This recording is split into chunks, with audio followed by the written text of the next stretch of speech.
Bapak Presiden yang kami hormati, pada kesempatan ini kami juga menawarkan beberapa model pengembangan kawasan industri pertambangan yang meliputi satu model pembentukan kawasan ekonomi khusus berbasis pertambangan, meliputi menata pengembangan usaha pertambangan melalui seleksi mitra strategis, pengadaan modal melalui kapitalisasi sumber daya alam, mendorong peran pemerintah, perbankan dan pasar modal, mengembangkan usaha hilir yaitu industri perdagangan dan jasa diversifikasi usaha, mendorong keterkaitan ekonomi rakyat dan investasi serta mengembangkan support system, mengoptimalkan bagi hasil antara stakeholder serta antar pusat dan daerah.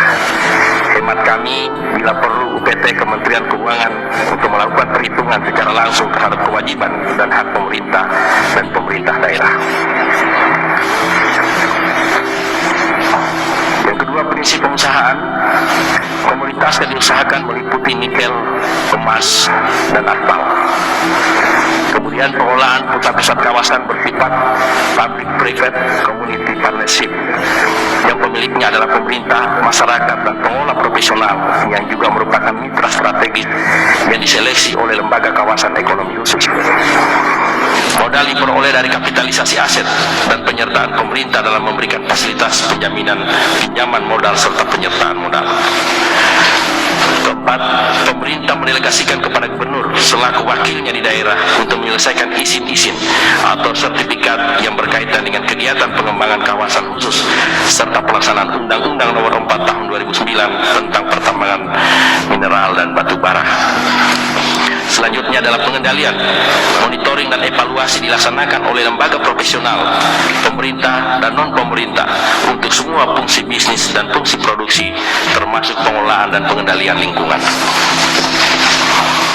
Kami juga mengusulkan kepada Bapak Presiden model organisasi pengelola. Dewan Kawasan yang ditetapkan dan diangkat serta bertanggung jawab kepada Presiden, dipimpin oleh Gubernur selaku wakil pemerintah pusat di daerah dengan beranggotakan Bupati dan Wali Kota. Kawasan dimaksud adalah kawasan di Kabupaten Kota Sulawesi Tenggara.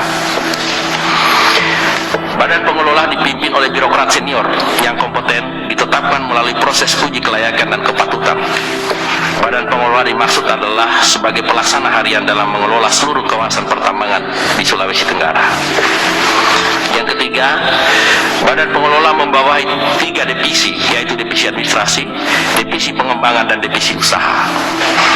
Khusus divisi usaha dijabat oleh seorang profesional, warga negara Indonesia maupun asing.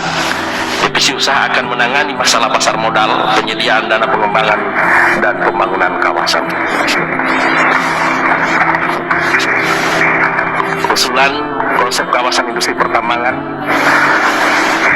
yang kami maksud yaitu pusat kawasan industri pertambangan nikel dikembangkan di Kabupaten Konawe Utara, Kolaka Utara, Kolaka, dan Konawe Selatan.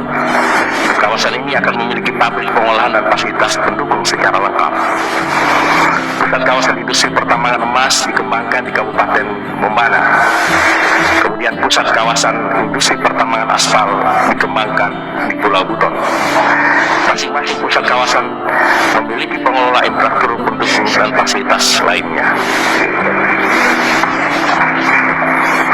Selanjutnya, kami juga menyampaikan konsep pengelolaan lingkungan. Bapak Presiden yang kami muliakan, permasalahan lingkungan di kawasan pertambangan senantiasa menjadi perhatian dan polemik para pecinta lingkungan hidup.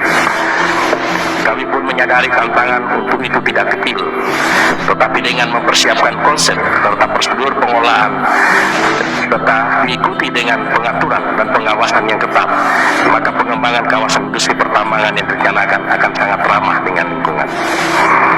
Beberapa prinsip pengolahan lingkungan yang ditujukan untuk melindungi proses ekologi dan menjaga keberlanjutan pembangunan sektor produksi lainnya yang dilakukan melalui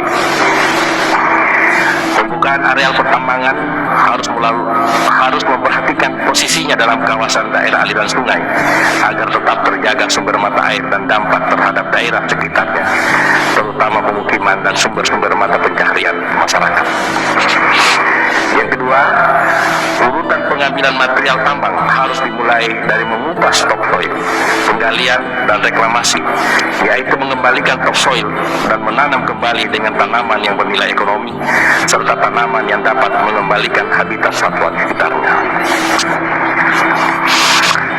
Selanjutnya adalah pembukaan blok tambang dibatasi berdasarkan kemampuan luas areal yang dapat dieksploitasi dalam 1 tahun. Pembukaan blok kedua dilakukan secara paralel dengan reklamasi blok pertama. Dan yang ketiga, pembukaan blok ketiga hanya dapat dilakukan bila blok pertama telah direklamasi dengan baik. Demikianlah usulan yang dapat kami sampaikan secara singkat, dan tentu hal ini belum dapat mengcover semua pembahasan yang secara teknis, dan kami harapkan melalui Bapak Presiden akan dapat menghimbau atau memerintahkan kepada Bapak Menteri terkait untuk dapat kami berkoordinasi sebagai tindak lanjut daripada usulan pembentukan kawasan industri pertambangan di Sulawesi Tenggara dengan bentuk badan otorita yang koordinasinya di bawah Bapak Presiden secara langsung. Dan yang terakhir, kami mohon kepada Bapak Presiden untuk kiranya juga Sulawesi Tenggara dapat identifikasi sebagai bagian dari masa depan Indonesia. Demikianlah yang dapat kami sampaikan pada forum yang singkat ini. Terima kasih atas segala perhatiannya. Billahi taufiq wal hidayah. Wassalamualaikum warahmatullahi wabarakatuh. Salam. Terima kasih Gubernur Sulawesi Tenggara. Saudara-saudara, terus terang saya